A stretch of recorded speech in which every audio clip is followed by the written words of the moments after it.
Olha, hoje nós vamos falar sobre a atual regionalização do IBGE, ou seja, como ficou dividido o território brasileiro.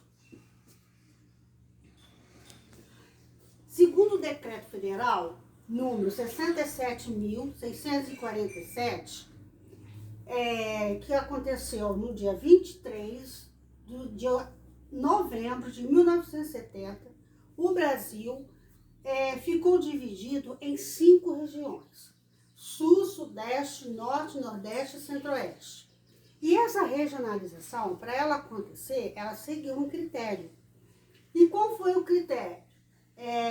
Político, administrativo, em que os estados foram agrupados com base que se pareciam, ou seja, semelhanças econômicas, culturais e físicos naturais. Então, de acordo com esse critério, que foi dividido o Brasil nessas 5 regiões: Norte, Nordeste, Sudeste, Sul e Centro-Oeste.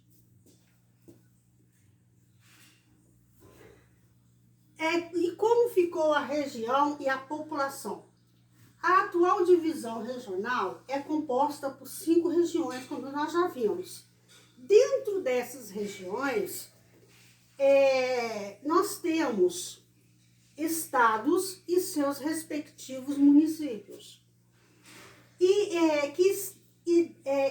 o Distrito Federal. E o Distrito Federal se localiza onde? Na região Centro-Oeste.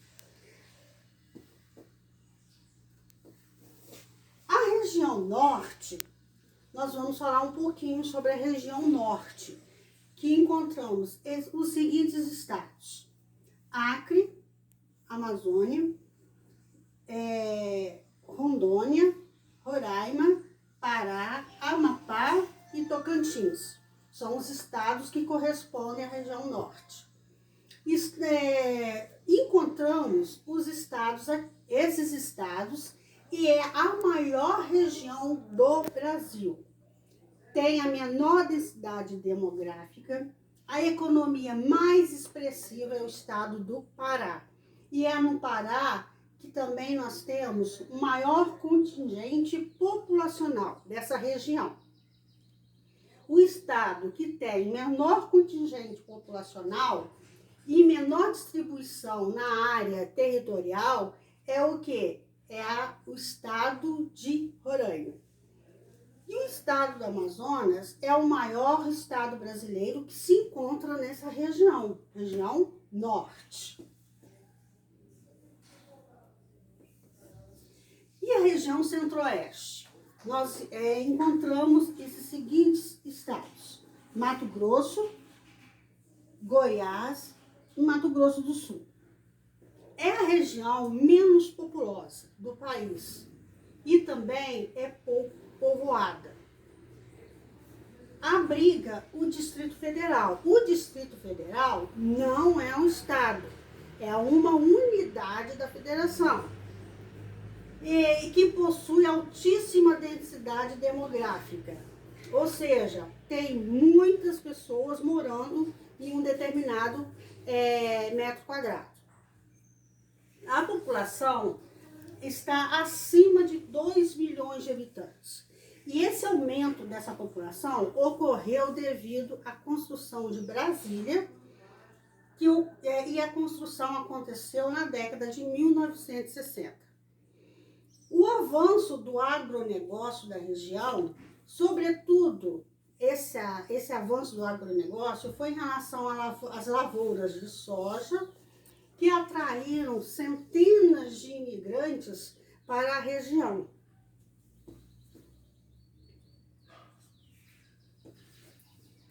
Região Nordeste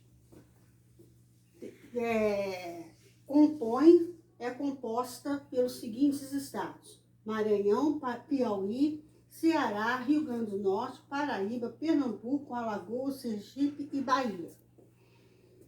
É a segunda mais populosa do país e apresenta o maior número de estados e municípios, como nós vimos aqui.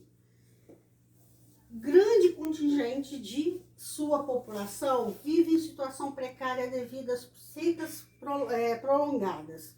Então, devido a essas secas, a população lá vive em situações precárias. Há um baixo investimento na região e péssima infraestrutura. Algumas áreas vêm ampliando a sua economia nos últimos anos, principalmente na questão do turismo e na questão de investimento na indústria. Por isso que a economia da região Nordeste vem aumentando cada vez mais. Região Sul, composta pelos seguintes estados: Paraná, Santa Catarina e Rio Grande do Sul. Possui a maior área e possui a menor área e a terceira maior população brasileira.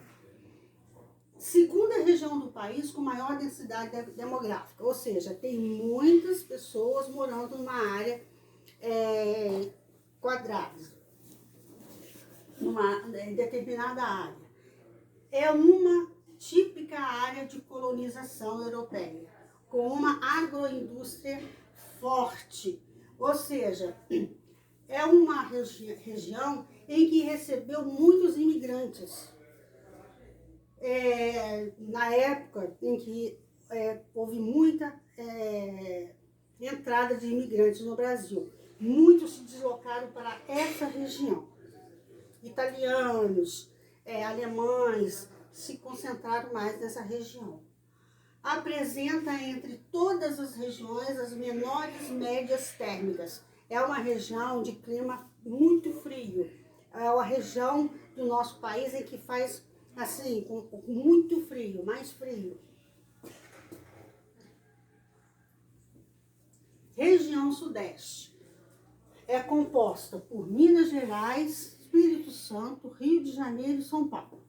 Possui a maior população e a ocupação da área territorial entre as regiões brasileiras. Ou seja, tem uma quantidade, de população muito grande.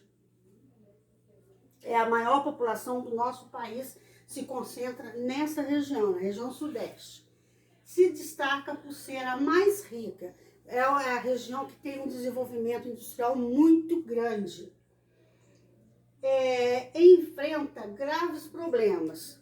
Que problemas? Urbanos, violência urbana e a degradação ambiental. Devido a esse desenvolvimento industrial, tem seu lado positivo e negativo. E um dos lados negativos é o quê? Essa degradação ambiental. E atraiu imigrantes estrangeiros, principalmente para São Paulo.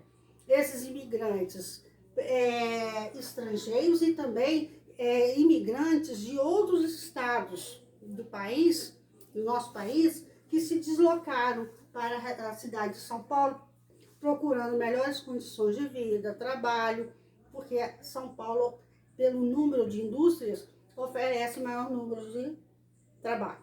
Tá ok? Um beijo no coração de vocês.